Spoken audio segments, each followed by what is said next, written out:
តើអ្នកធ្លាប់ឆ្ងល់ទេថាហេតុអ្វីបានជាមនុស្សខ្លះចាស់ជាងអ្នកដទៃសូម្បីតែពួកគេហាក់ដូចជាទទួលទានធម្មតាជាការប្រសើរណាស់វាច្រើនតែធ្លាក់មកលើអ្វីដែលពួកគេទទួលទាននៅលើចានរបស់ពួកគេ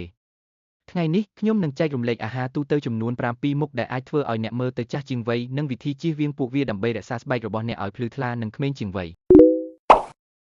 1. ការ៉េមវាអាចជាបង្អែមដែលអ្នកចូលចិត្តប៉ុន្តែការ៉េមផ្ទុកទៅដោយជាតិស្ករជាតិស្ករច្រើនពេកបំបែក collagen នៅក្នុងស្បែករបស់អ្នកនោះគឺជាប្រូតេអ៊ីនដែលរក្សាមុខរបស់អ្នកឲ្យរឹងមាំនិងរលោងយូរទៅវានាំឲ្យមានស្នាមជ្រួញនិងយារធ្លាក់ 2. សូដា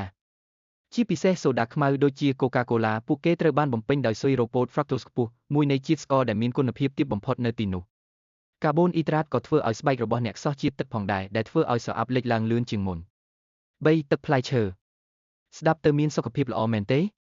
ប៉ុន្តែទឹកផ្លែឈើភាគច្រើនពោរពេញទៅដោយជាតិស្ករលាក់កំបាំងពួកវាបង្កើនអាំងស៊ុយលីនរបស់អ្នកបណ្ដាលឲ្យរលាកនិងធ្វើឲ្យស្បែករបស់អ្នកបាត់បង់ពន្លឺធម្មជាតិនោះជម្រើសល្អបំផុតបរិភោគផ្លែឈើទាំងមូលជំនួសវិញ 4. Margarine មនុស្សជាច្រើនគិតថា Margarine មានសុខភាពល្អជាងប៊ឺប៉ុន្តែវាពោរពេញទៅដោយខ្លាញ់ trans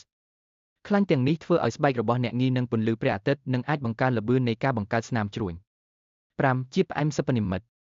ពួកគេអាចជួយអ្នកកាត់បន្ថយកាឡូរីប៉ុន្តែពួកគេក៏អាចរំខានដល់ការរំលាយអាហាររបស់អ្នកនិងធ្វើឲ្យស្បែករបស់អ្នកមើលទៅអស់កម្លាំងនិងគ្មានជីវិតតាមពេលវេលា 6. Muffins Muffins ដែលទិញពីហាងភាគច្រើនផ្ទុកទៅដោយកាបូអ៊ីដ្រាតចម្រាញ់និងស្ករទាំងនេះបណ្ដាលឲ្យជាតិស្ករក្នុងឈាមរបស់អ្នកឡើងខ្ពស់ដែលនាំឲ្យរលាកនិងបំបែក collagen ដែលជួយឲ្យស្បែករបស់អ្នករលោងនិងក្មេងជាងវ័យ 7. គ្រឿងស្រវឹងការផឹកស្រាញឹកញាប់ពេកធ្វើឲ្យរាងកាយនិងស្បែករបស់អ្នកខ្សោះជាតិទឹកវាបណ្ដាលឲ្យហើមស្ងួតនិងស្នាមជ្រួញធ្វើឲ្យអ្នកមើលទៅចាស់ជាងវ័យប្រសិនបើអ្នកយល់ថាវីដេអូនេះមានប្រយោជន៍កុំភ្លេចចុច like subscribe និងពិនិត្យមើលដំភ្ជាប់ខាងក្រោមខ្ញុំនឹងជួយអ្នកបង្កើតទម្លាប់ដែលមានសុខភាពល្អនិងភ្លឺថ្លាតាមបែបធម្មជាតិជួបគ្នានៅវីដេអូបន្ទាប់